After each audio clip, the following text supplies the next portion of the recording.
ಎಲ್ರಿಗೂ ನಮಸ್ಕಾರ. Shivanna, thank you so much ಇದಕ್ಕಿದ್ದಾಗ. ಎಲ್ಲ ವೇದಿಕೆ ಮೇಲಿರೋ ಎಲ್ಲ ಗಣ್ಯರಿಗೂ ನಮಸ್ಕಾರ ಹೇಳ್ತಾ, ಫಾದರ್ ಈ ಸಿನಿಮಾ ಫಸ್ಟು ನನಗೆ ಒಂದು ಕತೆ ಹೇಳಿದಾಗ ರಾಜ್ಮೋಹನ್ ಅವರು, ನಾನು ಮಿಲನ ಇಬ್ಬರು ಕೂತ್ಕೊಂಡು ಕತೆ ಕೇಳಿದ್ವಿ. ಬಹುಶಃ ಒಂದೂವರೆ ಗಂಟೆ ನನಗೆ ಎಕ್ಸ್ಪ್ಲೇನ್ ಮಾಡಿದ್ರು. Beautiful subject. ಕೊನೆಗೆ ಅಂದರೆ ಮಾಡಿರೋಂಥ ಕ್ಲೈಮ್ಯಾಕ್ಸಲ್ಲಿ ಒಂದು ಅಂದರೆ ಅದನ್ನು ತಗೊಳ್ಳೋಕ್ಕೆ ಆಗಲಿಲ್ಲ ನನಗೆ. ಒಂದಷ್ಟು ಇನ್ಸಿಡೆಂಟ್ಗಳು ತುಂಬ ಹೆವಿಯಾಗಿತ್ತು, ತುಂಬ ಇಂಪ್ರೆಸ್ ಆಯಿತು.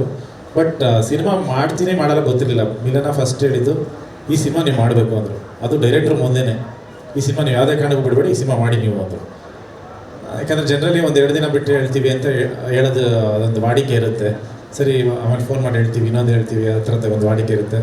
ಬಟ್ ಇಮಿಡಿಯೇಟ್ ಇಲ್ಲ, ಈ ಸಿನಿಮಾ ನೀವು ಮಾಡಿ, ತುಂಬ ಚೆನ್ನಾಗಿದೆ ಅಂತ.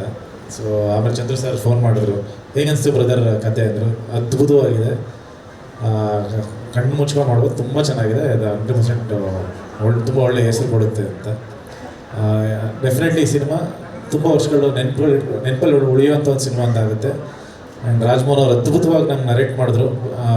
ಅವರು ಡೆಫಿನೆಟ್ಲಿ ಅದನ್ನು ಸ್ಕ್ರೀನ್ ಮೇಲೆ ತಂದೆ ತರ್ತಾರೆ. ಶಿವಣ್ಣ ಸರ್ ಆಗಲೇ ಹೇಳಿದ್ರು, ಅವ್ರಿಗೆ ತುಂಬ ದೊಡ್ಡ ಭವಿಷ್ಯ ಇದೆ ಅವ್ರಿಗೆ ಅಂತ. ಸೊ ನನಗೂ ಒಂದೇ ರೀಡಿಂಗಲ್ಲಿ ಭಾಳ ಇಂಪ್ರೆಸ್ ಮಾಡಿದ್ರು.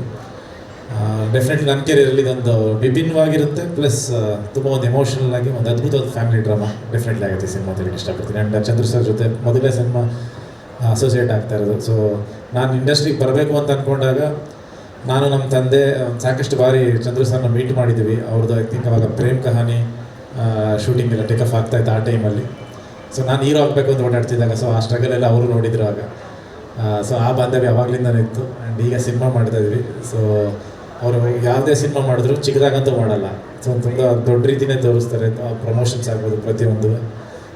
ಈ ಸಿನಿಮಾ ಅದೇ ರೀತಿ ಪ್ಯಾನ್ ಇಂಡಿಯಾ ಮಾಡ್ತಾಯಿದ್ದಾರೆ. ಸೊ ಪ್ಯಾನ್ ಇಂಡಿಯಾ ರೀಚ್ ಮಾಡ್ತಾಯಿದ್ದಾರೆ. ಸೊ ನಮ್ಮದು ಮೊದಲನೇ ಹೆಜ್ಜೆ ಈಗ ಪ್ಯಾನ್ ಇಂಡಿಯಾ ಚಂದ್ರು ಸರ್ ಕಡೆಯಿಂದ.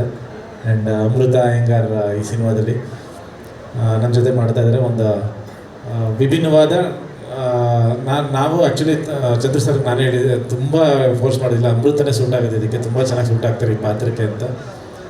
ಅದು ತೆರೆ ಮೇಲೆ ನೋಡಿದಾಗ ಗೊತ್ತಾಗುತ್ತೆ ಯಾಕೆ. ಸೊ ಇನ್ನು ಗೊತ್ತಿಲ್ಲ ಕತೆ ಬಗ್ಗೆ ಎಷ್ಟು ಬಿಟ್ಕೊಡ್ಬೋದು ಅಂತ. ನಾನು ಇಲ್ಲಿಗೆ ನಿಲ್ಲಿಸ್ತೀನಿ, ಜಾಸ್ತಿ ಹೇಳಿದ್ರೆ ಆಮೇಲೆ ಸ್ವಲ್ಪ ಕತೆ ಬಿಟ್ಕೊಟ್ರೆ ಕಷ್ಟ ಆಗುತ್ತೆ. ಥ್ಯಾಂಕ್ ಯು ಸೊ ಮಚ್ ಎಲ್ರಿಗೂ ಬಂದಿದ್ದಕ್ಕೆ. Thank you.